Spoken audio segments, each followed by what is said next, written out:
ایک نیکی کا مرکز ہے، یہ آباد ہونا چاہیے۔ تو الحمدللہ میری کوشش ہوتی ہے، مطلب میں عرض کرتا رہتا ہوں سادات کرام اور ائمہ کرام اور غریب مسلمانوں کی ہمدردی کی باتیں الحمدللہ آئے دن مدنی مذاکرے میں یہ ٹاپک چھڑتے رہتے ہیں، اور مدنی مذاکرہ آپ سنتے ہی رہا کریں۔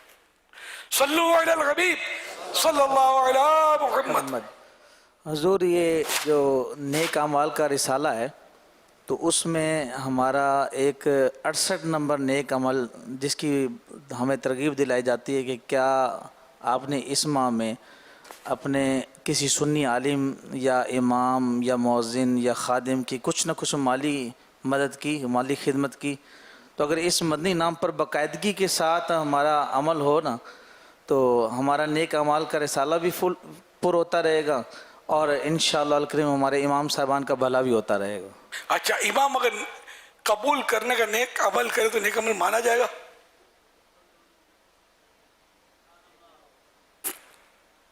ان کو بھی دینا پڑے گا، یہ دیکھ لیں آپ، کہ ابھی تک تو میں نے ان کے لینے کی بات کی ہے۔ دیں گے تو ان کا بھی عمل ہوگا انشاءاللہ الکریم۔ انشاءاللہ ان کو بھی دینا چاہیے، دینے سے کم نہیں ہوتا، بڑھتا ہے۔ لیکن اس نیت سے نہیں کہ ایک نذرانہ آیا ہے پورا سرکا دیتا ہوں کسی کی طرف مجھے 1 کے 10 ملیں گے، اللہ چاہے گا تو ملیں گے، لیکن اپنی حرص نہیں ہونی چاہیے، دینا چاہیے۔ امام کو بھی سخاوت کرنی چاہیے، امام الانبیاء کی سخاوت کا کون انکار کر سکتا ہے صلی اللہ علیہ وآلہ وسلم۔ یہ اس جگہ امام کو دیں کہ جہاں کوئی دینے والا نہیں ہوتا، عمومی طور پہ جیسے غریب علاقہ ہے، ایسوں کو دیں، ایسا نہیں ملتا تو بھلے جو بھی ہے وہ ان کو دیں گے، ان کو دیں گے، یوں بھی تو آپس میں ممکن ہے، لیکن یہ کہ دینا چاہیے۔ دینے کی عادت اتنی اہم ہے کہ بہار شریعت میں امام ماتوریدی، امام ابو منصور ماتوریدی رحمۃ اللہ علیہ حوالے سے لکھا ہے کہ بچوں کو سخاوت و کرم کی تعلیم دینا واجب ہے، تعلیم دینے، ان کو عادت دلوانا، غالباً عادت۔ تو ان کے بچہ تو اپنا ذاتی تو دے ہی نہیں سکتا، تو ان کے ہاتھوں سے کسی غریب کو بھجوا دیا، کسی فقیر کو دلوا دیا خیرات، ان بچوں تک ان کی سخاوت و کرم کی عادت پڑے۔ تو آپ تو امام ہیں، ماشاءاللہ ہے کہ آپ کو بھی یہ کرنا چاہیے، بڑھ چڑھ کر کرنا چاہیے۔ دینے سے کم نہیں ہوتا، یہ فائنل ہے رائے خدا میں دینے سے۔ اور ظاہر امام کو ہم نے تحفہ دیا، یہ تو دیا تو رائے خدا میں ہی نا، اللہ کی راہ میں، اللہ کی رضا کے لیے۔ رائے خدا میں خرچ کرنے کی تعریف اللہ پاک اور اس کے حبیب صلی اللہ علیہ وسلم کی رضا اور اجر و ثواب کے لیے اپنے گھر والوں، رشتہ داروں، شرعی فقیروں، مسکینوں، یتیموں، مسافروں، غریبوں اور دیگر مسلمانوں پر ہر جائز و نیک کام یا نیک جگہوں میں حلال و جائز مال خرچ کرنا رائے خدا میں خرچ کرنا کہلاتا ہے۔ نجات دلانے والے اعمال، نجات دلانے والے اعمال کی معلومات پیج نمبر 183۔ صلو علی الحبیب صلی اللہ علی محمد۔ آپ نے ماشاءاللہ دینے والوں کو کافی مدنی پھول عطا فرمائے، اور اللہ کرے ہمیں عمل کی بھی توفیق نصیب ہو جائے۔ یہ ہمیں جو دینے آتا ہے تو لینے والے کو ایسی صورت میں کیا انداز اختیار کرنا چاہیے؟ کیا لینے والے کو بھی اس حوالے سے کوئی ان کی بھی اخلاقیات یا کردار کے تعلق سے، انداز کے تعلق سے کچھ مدنی پھول دیں گے؟ وہ کیا کرے سامنے والا؟ مثال کے طور پر وہ بہت پیاری بات کی، حرص نہیں ہونی چاہیے۔ موقع کی مناسبت سے یہ بھی ہوتا ہے کہ کس کا قبول کرنا، کس کا قبول نہ کرنا۔ رقم دے تو کبھی مطلب معذرت بھی کر لی، نہیں آپ رکھیے، نہیں آپ رکھیے، اس طرح بھی صورت بن سکتی ہے۔ اور اس طرح بھی صورت بن سکتی ہے کہ لے لیا، پھر اسی کو تحفہ بنا کر قبول کر لیا، اس کو دے دیا۔ میں اس طرح کرتا رہتا ہوں، یہ مجھے لائن میں لگ کر کوئی دیتے ہیں رقمیں، تو بارہا ایسا کیا کہ میں یہ دیتے ہیں نا